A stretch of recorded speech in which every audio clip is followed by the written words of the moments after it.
காலை வணக்கம் எல்லாரும் எப்படி இருக்கீங்க welcome back to chef Deena's kitchen இன்னைக்கு நம்ம சேனல்ல ஒரு சூப்பரான ஸ்வீட்ஸ் பண்ண போறோம் பர்టిక్యులரா தீபாவளி வரப்போகுதுல அதனால இன்னையில இருந்து நம்ம சேனல்ல நிறைய ஸ்வீட்ஸ்லாம் போட போறோம் அதனால ஃபர்ஸ்ட் பார்க்க போற ரெசிபி என்ன பன்னீர் ஜாமன் இந்த பன்னீர் ஜாமன் நீங்க வீட்ல பண்ணும்போது மூணு முக்கியமான விஷயம் ஞாபகத்துல இருக்கணும் ஃபர்ஸ்ட் நீங்க பால் வாங்குறது பசும்பால் மட்டும் தான் யூஸ் பண்ணணும் இந்த பசும்பால் நீங்க வாங்கும்போது நீங்க தண்ணி மிக்ஸ் பண்ணாத பாலை வாங்கினா உங்களுக்கு குவாண்டிட்டி நிறைய கிடைக்கும் அந்த பன்னீர் அது மட்டும் இல்லை எருமைப்பால் அதுக்கப்புறம் பாக்கெட் பால் யூஸ் பண்ணால் உங்களுக்கு வந்து ஹார்ட் ஆகும் இந்த ரெண்டு பாலும் யூஸ் பண்ணக்கூடாது பசும்பால் மட்டும்தான் யூஸ் பண்ணணும் இதுக்கப்புறம் இந்த பாலை பாயில் பண்ணி ஜஸ்ட் கர்ல் பண்ணி அதுக்கப்புறம் பன்னீர் ரெடி பண்ணுவீங்க அந்த பன்னீர் எப்படி பண்ணுறது அதுக்கப்புறம் இந்த பன்னீர் ரெடி ஆன பிறகு கரெக்டாக எப்படி மிக்ஸ் பண்ணுறது சொல்லி கொடுத்துருப்போம் அதிகமாக மிக்ஸ் பண்ணால் ஹார்ட் ஆகும் இந்த இடத்துல நீங்கள் கவனமாக நீங்கள் ப்ராப்பராக மிக்ஸ் பண்ணணும் மூணாவது வந்து சுகர் இந்த சுகர் சிரப்பு ரெடி பண்ணும்போது ஒரு கம்பி போதும் ரெண்டு கம்பி போதும் இந்த மாதிரிலாம் எதுவுமே இல்லை டைரெக்டாக இந்த சுகரில் தண்ணி ஆட் பண்ணி நல்லா தின்னாக சுகர் சிரப்பு ரெடி பண்ணிவிட்டு முக்கியமாக கவனிக்க வேண்டிய விஷயம் என்ன கேட்டிங்கன்னா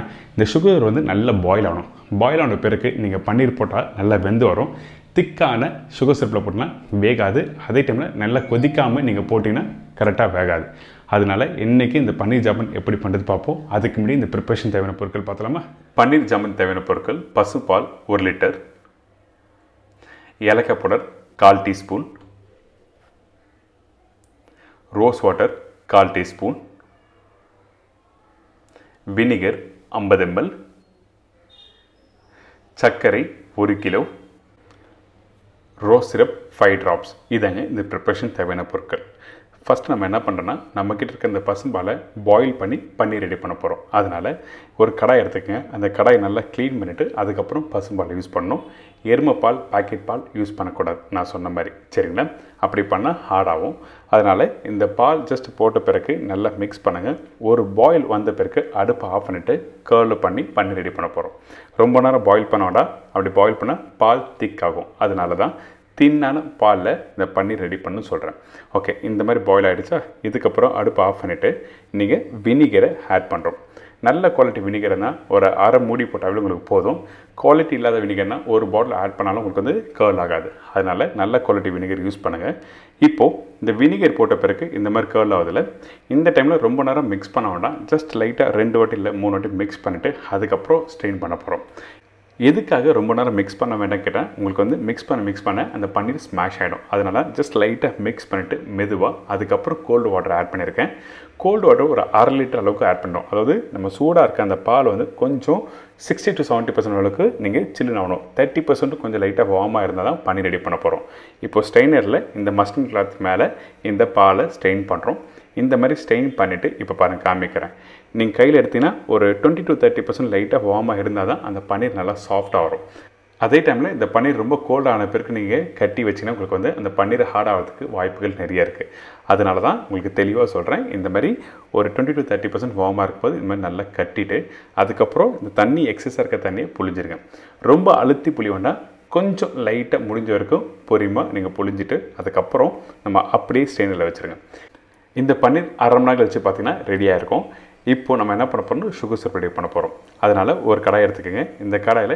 சுகர் ஆட் பண்ணுறோம் எதுக்காக 1 கிலோ சுகர்னால் உங்களுக்கு சுகர் நல்லா நிறைய இருந்தால் மட்டும்தான் உங்களுக்கு பாயில் பண்ண உங்களுக்கு கரெக்டாக மிக்ஸ் ஆகும் அதனால் சுகர் 1 கிலோ எடுத்திருக்கேன் நான் இந்த சுகரில் வந்து தண்ணி ஆட் பண்ணியிருக்கோம் தண்ணியோட அளவுலாம் இல்லை உங்களுக்கு சுகர் சிரப்பு வந்து தின்னாக இருக்கணும் அதனால் தேவையான அளவுக்கு நீங்கள் தண்ணி ஆட் பண்ணிவிட்டு நல்லா மிக்ஸ் பண்ணுங்கள் இதுக்கு பிறகு இந்த சர்க்கரையில் இருக்க அழுக்கு எல்லாத்தையும் க்ளீன் பண்ணிவிட்டு நம்ம ப்ரிப்பரேஷன் ஸ்டார்ட் பண்ணுறோம் அதனால் 50 ml கோல்டு மில்க் ஆட் பண்ணியிருக்கோம் சுடப்பால்லாம் இல்லை வெறும் பச்சை பால் மட்டும்தான் இதில் போட்டிருக்கேன் இந்த பால் போட்ட பிறகு ஜஸ்ட் லைட்டாக ஒரு கொதி வரும் பார்த்தீங்களா அந்த டைமில் மேலே அழுக்கெல்லாம் வந்துடும் அதுக்கப்புறம் க்ளீன் பண்ணிட்டு நம்ம ப்ரிப்பரேஷன் ஸ்டார்ட் பண்ண வேண்டியதான் இந்த மாதிரி தான் கரெக்டாக வந்திருக்கும் இதுக்கு பிறகு ஸ்ட்ரெயினர் எடுத்துக்கோங்க ஸ்ட்ரெயினர் யூஸ் பண்ண டபுள் ஸ்ட்ரெயினர்னு இருக்குது இந்த டபுள் ஸ்ட்ரெயினர் நீங்கள் ஸ்ட்ரெயின் பண்ணால் அந்த அழுக்கு எல்லாத்தையும் நீங்கள் எடுத்துலாம் நீங்கள் ஸ்ட்ரெயின் பண்ணுறதுக்கு முன்னாடி ஒரு 2 கொதி விட்டிங்கன்னா உங்களுக்கு வந்து அந்த அழுக்கு வந்து கொஞ்சம் லைட்டாக மேலே ஆட மாதிரி வரும் அதுக்கப்புறம் எடுக்கிறதுக்கு ஈஸியாக இருக்கும் இது மட்டும் இல்லை எப்பவுமே இந்த மாதிரி பால் பேஸ் பண்ணி பண்ணுற ப்ரிப்பரேஷன் அதாவது சுகரில் குக் பண்ணுற ப்ரிப்பரேஷன் வந்து நீங்கள் கண்டிப்பாக சுகர் சிரப்பை க்ளீன் பண்ணிட்டு தான் நீங்கள் பண்ணணும் இப்போ இந்த சுகர் சிரப் ரெடி ஆகிடுச்சு இந்த மாதிரி தின்னாக இருக்கணும் நல்லா பாயில் ஆகட்டும் அதுக்கப்புறம் நம்ம என்ன பண்ண போறோம்னா ரெடி பண்ணி வச்சுருக்க இந்த பன்னீரை ரெடி பண்ணிவிட்டு இதில் போட்டு குக் பண்ண போகிறோம் அடுத்தது ஏற்கனவே ரெடி பண்ணி வச்சுருக்கேன் இந்த பன்னீரை வந்து கொஞ்சம் லைட்டாக மாலிஷ் பண்ணிவிட்டு அதுக்கப்புறம் ப்ரிப்பரேஷன் பண்ண போகிறோம். அதாவது நீங்கள் மாலிஷ்னால் ரொம்ப அழுத்தி நீங்கள் மைதா மாவு பேசுகிற மாதிரிலாம் பண்ணக்கூடாது. இந்த பன்னீர் வந்து 2 வாட்டி மெதுவாக அப்படி லைட்டாக ப்ரெஸ் பண்ணிட்டு எடுத்தீங்கன்னா எக்ஸஸாக வாட்டர்லாம் வந்துடும். அதுக்கப்புறம் தொடச்சிட்டு நீங்கள் இந்த பன்னீரை டேரெக்டாக அந்த பவுலில் போடுங்க. வீட்டில் இருக்க மார்பிளில் போட்டு பண்ணிங்கன்னா நல்லாயிருக்கும். அதாவது கிச்சன் மார்பிள் இருக்குல்ல, கிச்சன் மேடையில் போட்டு பண்ணிங்கன்னா உங்களுக்கு வந்து இன்னும் நல்லா கம்ஃபர்டபுளாக இருக்கும். லைட்டாக 2 வாட்டி ரோல் பண்ணுங்கள் போதும். அதுக்கு மேலே வேண்டாம். அதுக்கு மேலே பண்ணால் உங்களுக்கு வந்து கண்டிப்பாக ஹார்ட் ஆகிடும். அதனால சொல்கிறேன். இதுக்கப்புறம் இந்த மாதிரி ரவுண்டாக நீங்கள் ஷேப் பண்ணாங்க பண்ணிவிட்டு அதுக்கப்புறம் நம்ம விரல் வச்சு பார்த்தீங்கன்னா சாஃப்டாக இருக்கா இல்லையான்னு தெரிஞ்சிடும்.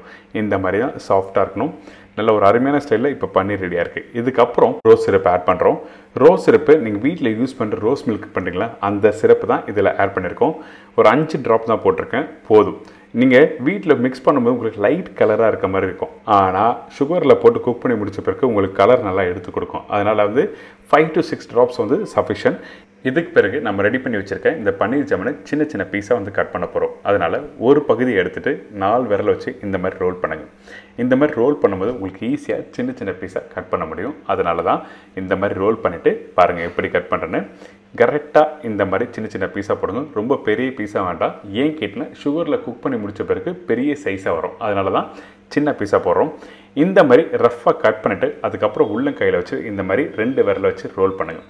ரோல் பண்ணி முடித்த பிறகு நம்மளோட உள்ளங்கை பார்த்தீங்களா இந்த இடத்துல, அதாவது 2 கையிலையும் இந்த இடத்துல நீங்கள் எடுத்து வச்சு ஜஸ்ட் லைட்டாக இந்த மாதிரி லைட்டாக ரோல் பண்ணால் உங்களுக்கு கரெக்டாக வந்துடும். இப்போ உங்களுக்கு சைஸ் எப்படி பண்ணுறது உங்களுக்கு தெரிஞ்சிருக்கும். இந்த சைஸ் மட்டும் தான் இல்லை, உங்களுக்கு வேணும்னா ரவுண்டாக பண்ணலாம், இல்லை ஸ்கொயராக பண்ணலாம், ஹார்ட்டின் ஷேப்பில் பண்ணுச்சுன்னா உங்களுக்கு விருப்பப்பட்ட மாதிரி நீங்கள் இப்போ பண்ணிக்கலாம். இதுக்கப்புறம் நம்ம ரெடி பண்ணி வச்சுக்க அந்த சுகர் சிரப்பு பார்த்தீங்களா, இந்த சுகர் சிரப்பு எப்படி நல்லா பாயில் ஆகுது. இந்த மாதிரி தான் நல்லா பாயில் ஆகணும். பாயில் பண்ண பிறகு நம்ம ரெடி பண்ணி வச்சுருக்க அந்த பன்னீரை வந்து இதில் ஆட் பண்ணி நல்லா குக் பண்ணுறோம். திருப்பியும் சொல்கிறேன், இந்த சுகர் சிரப்பு வந்து நல்லா தின்னாக இருக்கணும். அதே டைமில் நல்லா கொதிக்கணும். கொதிக்காமல் நீங்கள் போட்டுனா கண்டிப்பாக இந்த பன்னீர் உடஞ்சிரும். அதே டைமில் ஹார்ட் ஆகும். இந்த சுகர் சிரப்பு வந்து கொதிக்கிறதுக்கு சில ஸ்வீட் ஷாப்பில் என்ன பண்ணுவாங்கன்னா கொஞ்சம் மைதா பவுடர் போடுவாங்க. அப்படிலாம் மைதா தண்ணியில் கரைச்சியில் போட்டோன்னா நல்லா பொங்கி வரும். அதுக்கப்புறம் இந்த பன்னீரை போட்டு குக் பண்ணுவாங்க. என்னோட சஜஷன், நீங்கள் வீட்டில் பண்ணும்போது அப்படி பண்ண வேண்டாம். இந்த மாதிரி சுகர் சிரப்பை நல்லா கொதிக்க விடுங்க. ஹை ப்ரெஷரில் வச்சு கொதிக்க விட்டு ரெடி பண்ணி வச்சுருக்க இந்த பன்னீரை போட்டு குக் பண்ண ரெடி ஆகிடும். இதுக்கு பிறகு ஒரு குழிக்கண்டு எடுத்துக்கங்க. இந்த குழிக்கண்டை எடுத்து நீங்கள் மெதுவாக ரொட்டேட் பண்ணிவிட்டு நடுப்பகுதியில் டிப் பண்ணி எடுத்திங்கன்னா உங்களுக்கு என்ன ஆகும் கேட்டிங்கன்னா இந்த பன்னீர் வந்து ஒன்றோட ஒன்று ஒட்டாமல் நல்லா வெந்து வரும். இந்த பன்னீர் வேகிறதுக்கு 5லேருந்து ஒரு 6 நிமிஷம் ஆகும். வெந்த பிறகு நம்ம என்ன பண்ணோன்னா இந்த பன்னீர் வேகும் போதே சைடில் ஒரு பேனில் சுடு தண்ணி வச்சுருக்கணும். இந்த மாதிரி குழிக்கண்டையில் எடுத்து மெதுவாக அந்த சுடு தண்ணியை இதில் போடணும். எடுத்த உடனே நீங்கள் சுடு தண்ணி அப்படியே ஊற்றக்கூடாது. அப்படி ஊற்றினா இந்த சுகர் சிரப்பு அந்த குக் பண்ணுற லெவல் கம்மியாயிடும். அதனால் இந்த சுடு தண்ணி மெதுவாக இந்த சுகர் சிரப்பில் மிக்ஸ் பண்ணுங்கள். மிக்ஸ் பண்ண நீங்கள் அந்த பபுள்ஸ் வருது பார்த்தீங்கன்னா, பாயில் பண்ண பபுள்ஸ் வரல, அது அப்படியே கம்மியாகும். கம்மியான பிறகு எடுத்து சர்வ் பண்ணால் ஒரு அருமையான பன்னீர் ஜாமுன் ரெடி. இந்த மாதிரி தான் இருக்கும்.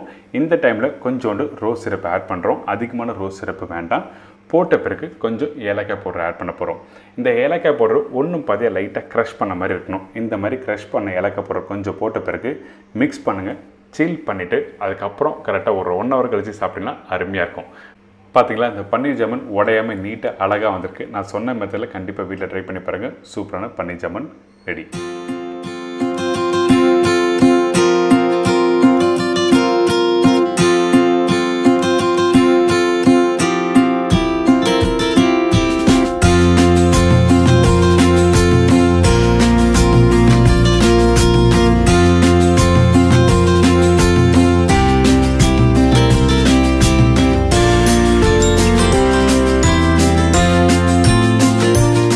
எனக்கு இந்த பன்னீர் ஜாமுன் எப்படி பண்ணுறது சொல்லி உங்களுக்கு விளக்கமாக தெளிவாக கொடுத்துருக்கேன். கண்டிப்பாக வீட்டில் ட்ரை பண்ணி பாருங்கள்.